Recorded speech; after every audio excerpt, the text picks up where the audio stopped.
You started the gym and quit after 2 weeks. You began reading every night and stopped after 5 days. You downloaded the app, downloaded the course, bought the journal, and none of it stuck. And the worst part is, you genuinely wanted those things to work. You were not lazy. You were not weak. You were not lacking discipline. You were trapped inside a biological system that was working perfectly against you without you even knowing it. It is called the dopamine trap, and right now today it is quietly destroying your ability to stay consistent with anything that actually matters. By the time this video ends, you are going to understand exactly why your brain keeps sabotaging your own goals, and you are going to have a step-by-step neurological blueprint to break free from it permanently. Do not skip ahead. Every single piece of this builds on the last, and the fix only works when you understand the full picture first. Let us start with what dopamine actually is, because almost everything you have been told about it is wrong. Most people think dopamine is the pleasure chemical, the thing your brain releases when something feels good. But that is not what neuroscience actually says. Dopamine is not the pleasure chemical. Dopamine is the anticipation chemical. It is the chemical of wanting, not of having. Stanford neuroscientist Dr. Andrew Huberman explains this clearly.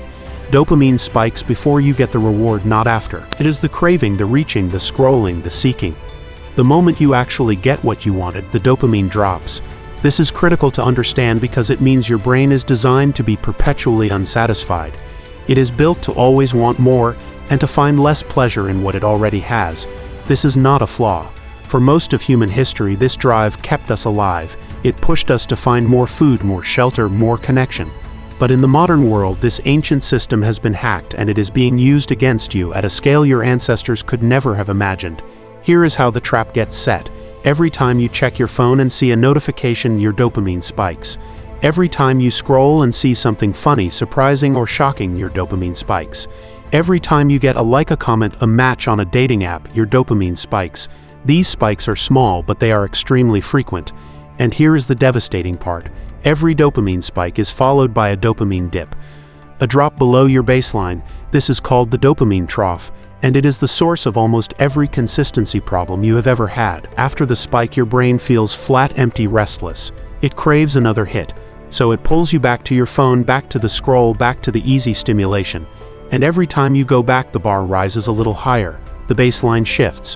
What used to feel exciting now feels ordinary, and things that require effort like the gym or reading or building a business start to feel genuinely painful by comparison. Not because they are hard, but because your dopamine system has been calibrated to expect instant massive reward, and those activities cannot compete. You have been outgunned by your own neurochemistry. Dr. Anna Lembke, who is the chief of addiction medicine at Stanford and author of the book Dopamine Nation, describes this as the pleasure-pain seesaw. Every time you get a spike of pleasure, the seesaw tilts toward pleasure briefly, and then swings hard to the pain side to compensate. Over time, with repeated high dopamine activities, the seesaw stays tilted toward pain most of the time. You feel chronically unmotivated, flat, anxious, and unable to find joy in things that used to matter. This is not depression in the clinical sense. This is dopamine dysregulation.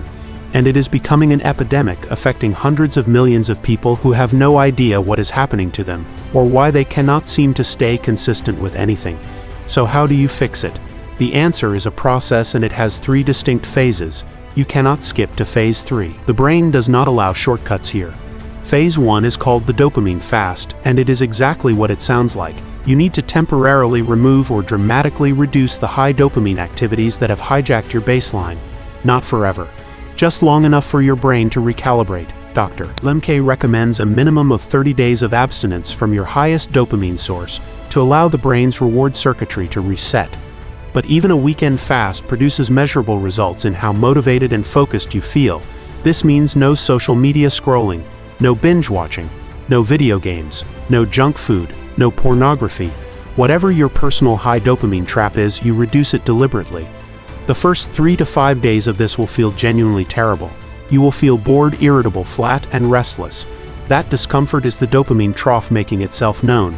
But here is what research shows. Push through that window and the seesaw starts returning to center. Your brain begins finding reward in smaller, simpler things again. Food tastes better.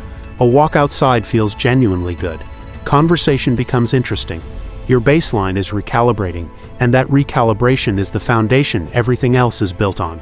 Phase 2 is called friction architecture, and this is where behavioral psychology meets neuroscience in the most practical way possible. Behavioral scientist B.J. Fogg at Stanford found that human behavior is primarily driven not by motivation but by friction.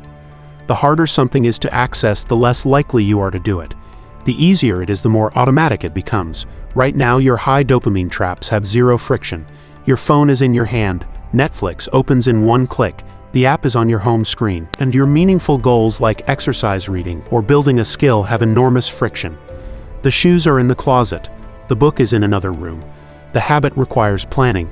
You need to flip this architecture completely. Add friction to the things you want to do less. Delete social media apps from your phone and only access them through a browser on a computer. Put your television remote in a drawer in another room. Set screen time limits that require a passcode you do not memorize. Simultaneously remove friction from the things you want to do more. Sleep in your workout clothes. Put the book on your pillow. Set up your workspace the night before so it is ready when you wake up. Keep a water bottle on your desk. Have healthy food at eye level in the refrigerator.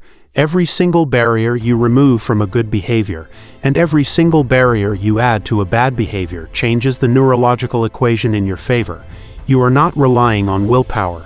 You are redesigning the environment so the right choice becomes the path of least resistance. This is exactly what the most consistent high performers in the world do, and almost none of them talk about it because it sounds too simple.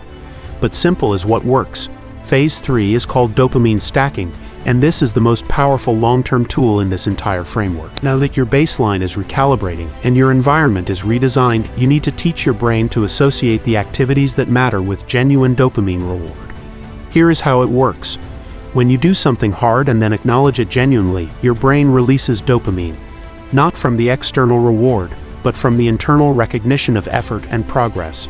Research on self-directed neuroplasticity shows that when you celebrate small wins genuinely, not performatively, your brain encodes those wins as rewarding and increases motivation to repeat the behavior. This is not about being your own cheerleader in a cheesy way. This is about deliberately triggering a neurochemical response by marking completion with positive internal language. Tell yourself this is working. I showed up. I did the hard thing. Say it like you mean it. Feel it for a moment. That feeling is dopamine, and it is building the association between effort and reward that your brain desperately needs. You can also stack dopamine sources intentionally to make hard behaviors more immediately rewarding. Only listen to your favorite music or podcast while exercising. Only drink your favorite morning coffee while doing your most important work. Only watch something you genuinely enjoy after completing your daily goal. These pairings are not just tricks. They are a process called Pavlovian conditioning, and over time your brain begins releasing anticipatory dopamine at the start of the good behavior itself. Eventually, you will not need the stack anymore, because the behavior itself will have become rewarding. This is exactly how people who claim to love the gym or love reading got that way. They did not start out loving it. They built the neurological association through repetition and deliberate reward pairing, until the behavior became its own source of dopamine. Here is the truth that ties all of this together. The consistency problem you have been battling your entire life is not a character flaw. It is a calibration problem. Your dopamine system got calibrated to expect the wrong things, and then it made every right thing feel impossible by comparison. But your brain is neuroplastic. It rewires itself based on what you repeatedly expose it to. Every day you protect your dopamine baseline is a day your brain becomes more capable of finding meaning in effort. Every barrier you add to distraction and remove from discipline is a day the math changes in your favor. Every time you mark a small win with genuine internal acknowledgement, you are writing new code into your reward circuitry. The trap was built one day at a time, and the way out is built exactly the same way. One day at a time, one decision at a time, one recalibrated reward at a time. Your brain is not your enemy. It is just waiting for you to take back control of what it finds rewarding. And now you know exactly how to do that.